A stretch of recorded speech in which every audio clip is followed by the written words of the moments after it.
বিদেশের ব্যবসা বাণিজ্য আর অর্থনীতির সব খবর নিয়ে আমন্ত্রণ ওয়ালটন স্মার্ট ফ্রিজ বিজনেস রিপোর্টে। মার্কিন শুল্ক কমায় কিছুটা স্বস্তি ব্যবসায়ীদের, তবে শুল্কের প্রভাবে পণ্যের দাম বাড়লে বিক্রি কমার শঙ্কা। সব ধরনের শুল্ক বৃদ্ধি করতে যাচ্ছে চট্টগ্রাম বন্দর কর্তৃপক্ষ। বিভিন্ন সেবার বিপরীতে শুল্ক বাড়বে সর্বোচ্চ 40% পর্যন্ত। দেশের বাজারে কমল এলপিজির দাম, 12 কেজির সিলিন্ডারে কমেছে 91 টাকা। এমন সব খবর নিয়ে আমাদের আজকের আয়োজন। ওয়ালটন এখন দেশের সীমানা পেরিয়ে পৌঁছে গিয়েছে 50টিরও বেশি দেশে। ওয়ালটন, ঘরে ঘরে বিশ্বজুড়ে। মার্কিন শুল্ক কমায় পোশাকের মতো স্বস্তি প্রকাশ করেছে দেশের অন্যান্য খাতের রপ্তানিমুখী উদ্যোক্তারাও। তবে শুল্কের প্রভাবে পণ্যের দাম বাড়লে যুক্তরাষ্ট্রে কমতে পারে বিক্রি, ফলে রপ্তানি কিছুটা বাধাগ্রস্ত হবার শঙ্কা করছেন ব্যবসায়ীরা। এমন অবস্থায় ভবিষ্যৎ চ্যালেঞ্জ মোকাবেলায় বিভিন্ন দেশের সাথে মুক্ত বাণিজ্য চুক্তি করার পরামর্শ দিয়েছেন ব্যবসায়ীরা। একই সাথে নতুন বাজার সম্প্রসারণের তাগিদ দিয়েছেন তারা। একক দেশ হিসেবে দেশের সবচেয়ে বড় রপ্তানি গন্তব্য যুক্তরাষ্ট্র। হিসেব বলছে গেল অর্থবছর দেশটিতে বাংলাদেশের পণ্য রপ্তানি হয়েছে প্রায় 876 কোটি ডলারের, যার মধ্যে এক পোশাকের দখলেই ছিল 758 কোটি ডলার। অন্যান্য খাত থেকে এসেছিল আরও 117 কোটি ডলারের মতো। তবে মার্কিন প্রশাসনের সাম্প্রতিক বাণিজ্য নীতির কারণে দুশ্চিন্তায় পড়েছিলেন দেশটির সাথে ব্যবসা করা উদ্যোক্তারা। কেননা পাল্টা শুল্ক আর পূর্বের গড় শুল্ক মিলিয়ে দেশটিতে পণ্য রপ্তানিতে শুল্ক পৌঁছেছিল 50%। যদিও সরকারের দর কষাকষিতে পাল্টা শুল্ক 15% কমায় সার্বিক শুল্ক নেমে এসেছে 35%। এতে স্বস্তি ফিরেছে পোশাকের মতো অন্যান্য খাতের ব্যবসায়ীদের মাঝে। আমাদের গভর্নমেন্টের দূরদর্শিতা এবং পলিসির কারণে ইউএসএ গভর্নমেন্ট আমাদের উপরে 20% ট্যারিফ আরোপ করেছে। আমরা প্রাথমিক পর্যায়ে একটা অর্জন বা সাধুবাদ জানাচ্ছি। আমরা প্রতিযোগিতায় অন্তত থেকে গেলাম, এটা হচ্ছে বড় অর্জন। পোশাকের পর যুক্তরাষ্ট্রের বাজারে দেশের সবচেয়ে বড় রপ্তানি খাত চামড়া ও চামড়াবিহীন পণ্য খাত। হিসেব বলছে গত অর্থ বছরে দেশ থেকে 67 কোটি ডলারের চামড়ার জুতা রপ্তানি হয়েছে, যার মধ্যে 28 কোটি ডলারই হয়েছে যুক্তরাষ্ট্রে। চামড়াজাত পণ্যের মোট রপ্তানি হয়েছিল 34 কোটি ডলার, তার মধ্যে 9 কোটিই হয়েছিল যুক্তরাষ্ট্রে। চামড়াবিহীন জুতার রপ্তানি হয়েছিল 52 কোটি ডলার, এর মধ্যে 1 কোটি ডলার এসেছে যুক্তরাষ্ট্র থেকে। এখন প্রশ্ন হচ্ছে নতুন কাঠামোতে কতটা প্রভাব পড়তে পারে এই বাজারে। সারা ওয়ার্ল্ডে যা রিকোয়ারমেন্ট তার 1%ও কিন্তু আমরা অ্যাবিল করি না। যদি কোনো বিক্রি কমেও বা কনজিউম যদি কমও হয় ইউএসএতে, সেক্ষেত্রে বাংলাদেশের উপর আমার মনে হয় না কোনো ইফেক্ট পড়বে, কারণ আমরা তো মাত্র 1% আমরা অ্যাবিল করি। আর আমাদের যারা বায়ার তারা সবাই ক্যাপাবল বায়ার, তাদের সেল হিউজ, সো এটা আমাদের উপর ইফেক্ট করবে না। চামড়াজাত পণ্যের উদ্যোক্তারা চিন্তামুক্ত থাকলেও কিছুটা চিন্তায় পড়েছেন ট্যানারি মালিকরা। সরকার যেটা 20% ট্যারিফ সেটেল করেছে, সেটার ফলে হয়তোবা আমাদের স্থানীয় যে শিল্পগুলো সেগুলো আমরা কেটে উঠতে পারবো, কিন্তু আমাদের যে মার্কেট চায় না সেখান থেকে কিভাবে আমরা বের হয়ে আসবো বা সেখানে আমাদের মার্কেট ধরে রাখবো, সেটা নিয়ে আমরা খুব চিন্তিত।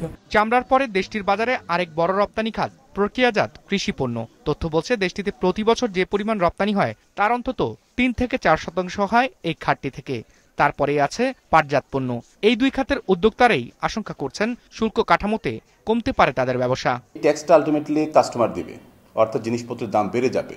সুতরাং যেই পরিমাণ বা যেই ভলিউমে প্রোডাক্টটা মার্কেটে বিক্রি হতো সেটার গতি কমে যাবে এবং আমরা একটা বড় ধরনের লসের মধ্যে পড়ব। ডেফিনেটলি আমাদের এগ্রো প্রসেসিং সেক্টরটা ক্ষতিগ্রস্ত হবে। 20% ধাক্কায় এটা সামলানোটা ডিফিকাল্ট হবে এবং ডেফিনেটলি এগ্রো প্রসেসিং এর আর এক্সপোর্ট আমেরিকাতে কমে যাবে।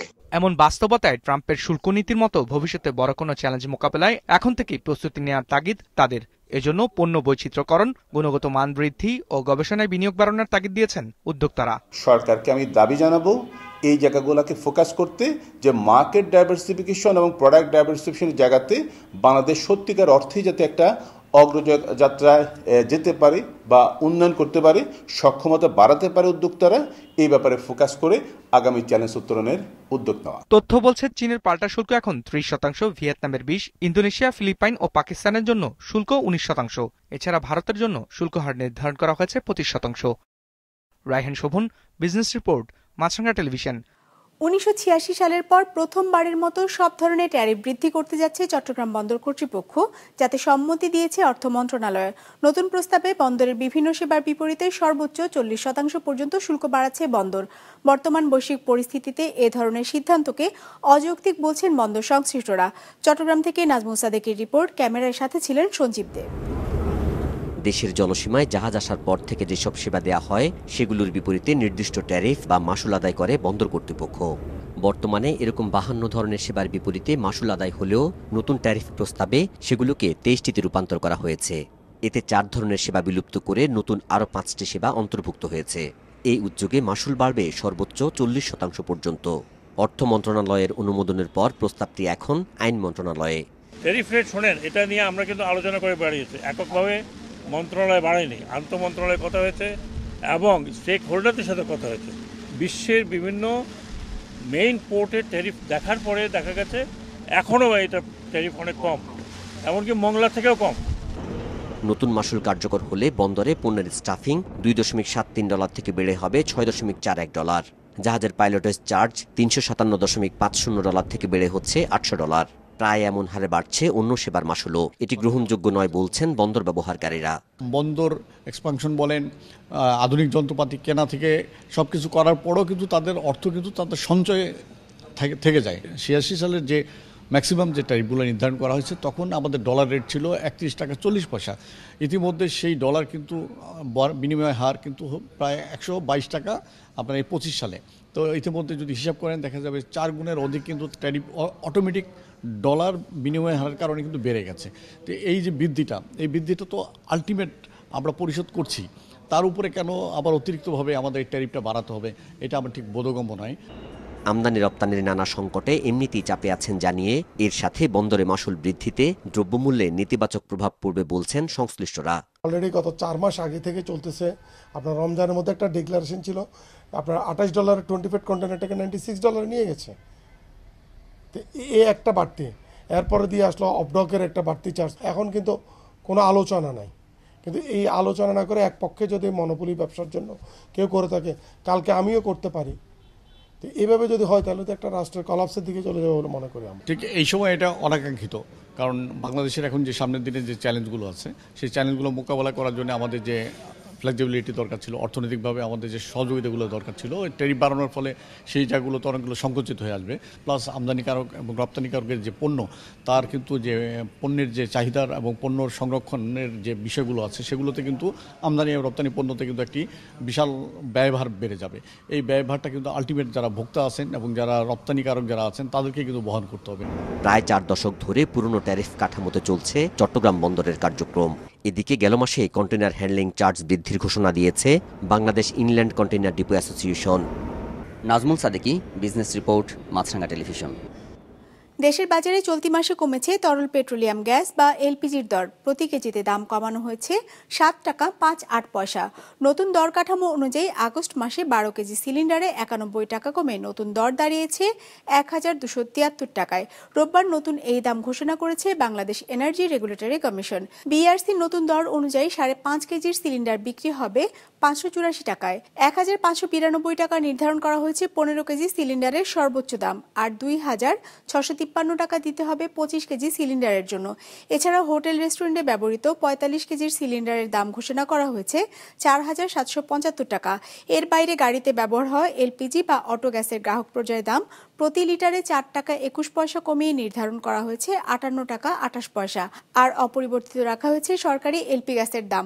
সন্ধ্যা 6টা থেকে নতুন এ দর কার্যকর হয়েছে। ওয়ালটন এখন দেশের সীমানা পেরিয়ে পৌঁছে গিয়েছে 50টিরও বেশি দেশে। ওয়ালটন, ঘরে ঘরে বিশ্বজুড়ে। দেশের সকল ব্যক্তি শ্রেণীর করদাতার জন্য আয়কর রিটার্ন অনলাইনে দাখিল বাধ্যতামূলক করেছে জাতীয় রাজস্ব বোর্ড এনবিআর। সোমবার থেকে অনলাইনে রিটার্ন জমা দিতে পারবেন করদাতারা। তবে বিশেষ শ্রেণীর করদাতাদের জন্য পেপার রিটার্ন দাখিলের সুযোগ রাখা হয়েছে। রোববার এক বিজ্ঞপ্তিতে এ তথ্য জানিয়েছে এনবিআর। আদেশে বলা হয় 65 বছর বা তদূর্ধ্ব বয়সের প্রবীণ, সনদপত্র দাখিল সাপেক্ষে শারীরিকভাবে অসমর্থ এবং বিশেষ চাহিদা সম্পন্ন বিদেশে অবস্থানরত বাংলাদেশি এবং মৃত করদাতার পক্ষে আইনগত প্রতিনিধিরা অনলাইনের পরিবর্তে পেপার রিটার্ন দাখিল করতে পারবেন। সোমবার থেকে করবর্ষ 2025-26 রিটার্ন দাখিলের প্রক্রিয়া শুরু হবে। দিনাজপুরের হিলিতে 2 কোটি টাকা ব্যয়ে সড়ক পাকা করার 4 দিন না যেতেই উঠে যাচ্ছে এর পিচ। নিম্নমানের কাজের অভিযোগে সড়কের কাজ বন্ধ করে দিয়েছে গ্রামবাসী। হিলি রিপোর্টার হালিম আর রাজির পাঠানো তথ্য ছবিতে ডেস্ক রিপোর্ট। 4 দিন হয় রাস্তাটা কাজ করে গেছে, এমনি থেকে ওটা আপনারা দেখতে পাচ্ছেন। এটা এই রাস্তার কাজ হলে হ্যাঁ অবকাঠামো উন্নয়ন প্রকল্পের আওতায় হিলির বাঁশমুড়িহাট থেকে রিকাবি ও চকচকা হয়ে পালসা গ্রাম পর্যন্ত ১.৯২০ কিলোমিটার গ্রামীণ সড়ক পাকা করে স্থানীয় প্রকৌশল বিভাগ। কার্পেটিংয়ের কাজ দেওয়া হয় দিনাজপুরের ঠিকাদারি প্রতিষ্ঠান AR ট্রেডার্সকে। প্রতিষ্ঠানটি গত ২৭ জুলাই ২,৮,১৪,০০০ টাকা ব্যয়ে কার্পেটিংয়ের কাজ শুরু করে। ৪ দিনের মাথায় নতুন কার্পেটিং করা সড়ক থেকে উঠে যাচ্ছে পিচ। নিম্নমানের কাজের অভিযোগে সড়কের কাজ বন্ধ করে দিয়েছে গ্রামবাসী। তবে ঠিকাদারি প্রতিষ্ঠান বলছে নিয়ম মেনেই কাজ করা হচ্ছে। অতিরিক্ত গরমে পিচ গলে যাচ্ছে। আজ থেকে ৪ দিন আগে এই রাস্তাটা পাকা করা হয়েছে। আজকে আমরা কিছু সংখ্যক গ্রামের ছেলেপেলেরা রাস্তাটাকে বিভিন্ন রকম করে দেখতেছি যে রাস্তায় এখন পর্যন্ত এই পিচ জয়েন্ট হয় নাই, এমনিতেই ভুরভুরা হয়ে আছে। অনেক জায়গায় দেখতেছি মুরগি সাইডে গ্রাম অঞ্চলেটা মুরগি আসার দিলেও খোয়া সরে সরে যাচ্ছে। কোথেকে আসারা কি জন্য হলো তার সরকার খালি ফাঁকি দেওয়া হচ্ছে। গ্রামবাসীরা বলার পরেও যেহেতু শুনে নেই, আমরা কাজ আঁকড়ে দিয়েছি। আমাদের কাজ ভালো না হওয়া পর্যন্ত আমরা এখানে রাস্তায় কোনো কাজ হতে দিব না। এখন তো রোদের তাপমাত্রা ধরেন যে 34-35 ডিগ্রি তাপমাত্রা চলতেছি। এই তাপমাত্রা তো পিচ গলবেই। ৩-৪ জন অফিসার আছে, দেখে শুনে ওরা কাজ করে বুঝানি। বিটুমিনের পরিমাণ ঠিক আছে কিনা সেটি জানতে নমুনা সংগ্রহ করে পরীক্ষার জন্য পাঠানো হবে। হেরফের হলে ঠিকাদারের বিরুদ্ধে ব্যবস্থা নেওয়া হবে জানান উপজেলা প্রকৌশলী। কাজ যদি নিম্নমানের হয়, যদি স্পেসিফিকেশন মোতাবেক যদি না হয়, ঠিক আছে, তাহলে তো আমার উপরে আমার অথরিটি আছে, তো তাকে আমার কাজটা হওয়ার পর কমপ্লিট বুঝাই দেওয়ার পর তারা ল্যাবরেটরি টেস্ট করে বুঝাই নিয়ে তারপরে পেমেন্ট হবে। আমার এখান থেকে কোনো পেমেন্ট হবে না। দুর্ভোগ কমাতে সঠিকভাবে সড়ক কার্পেটিং এর কাজ শেষ করার দাবি স্থানীয়দের। বিজনেস রিপোর্ট, মাছরাঙা টেলিভিশন। বৃষ্টি ও সরবরাহ সংকটের অজুহাতে দেশের বিভিন্ন জেলায় হঠাৎ করে বেড়ে গেছে কাঁচামরিচের দাম। এতে বিপাকে সাধারণ ক্রেতারা। কাঁচামরিচের দাম নিয়ন্ত্রণে বাজার মনিটরিং এর দাবি ক্রেতাদের। রাজবাড়ীতে সপ্তাহের ব্যবধানে কেজিতে ১০০ টাকা পর্যন্ত বেড়েছে কাঁচামরিচের দাম। বর্তমানে প্রতি কেজি কাঁচামরিচ ২০০ টাকা দরে বিক্রি হচ্ছে। বিক্রেতারা জানিয়েছেন, টানা বৃষ্টির কারণে জমিতেই নষ্ট হয়ে গেছে মরিচ। এছাড়া যেসব মরিচ সংগ্রহ করা হয়েছে সেগুলো যথাসময়ে সরবরাহ না হওয়ায় বাজারে মরিচের ঘাটতি দেখা দিয়েছে। চাহিদা অনুযায়ী যোগান না থাকায় বেড়ে গেছে দাম। এদিকে যশোরে একদিনের ব্যবধানে কেজিতে ৬০ টাকা বেড়ে ১৮০ টাকা কেজিতে বিক্রি হচ্ছে কাঁচামরিচ। অন্যদিকে দিনাজপুরের হিলিতে ভারত থেকে চাল আমদানির খবরে সব ধরনের চালের দাম কেজিতে ২ থেকে ৩ টাকা পর্যন্ত কমেছে। এতে খুশি নিম্ন আয়ের মানুষ।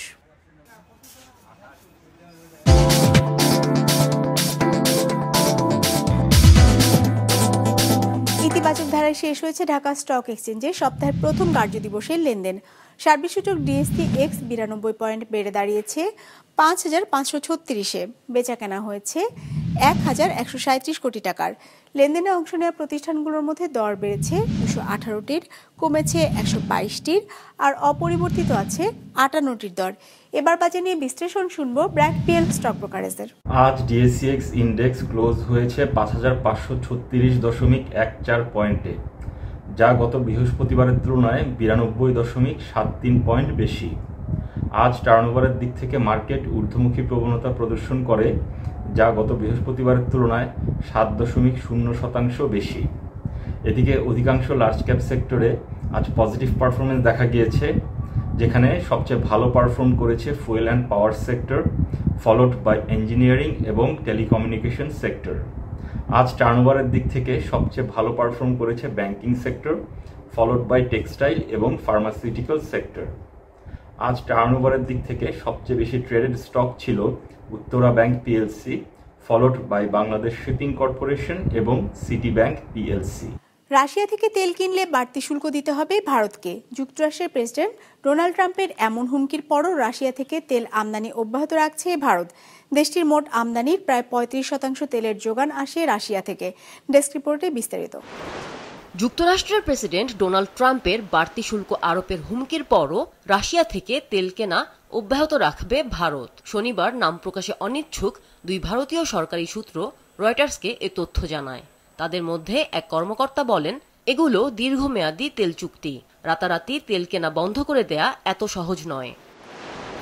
ট্রাম্প গত মাসে নিজের সামাজিক যোগাযোগ মাধ্যম ট্রুথ সোশ্যালের এক পোস্টে জানান, রাশিয়ার কাছ থেকে তেল ও অস্ত্র কিনলে অতিরিক্ত শাস্তির মুখোমুখি হবে ভারত।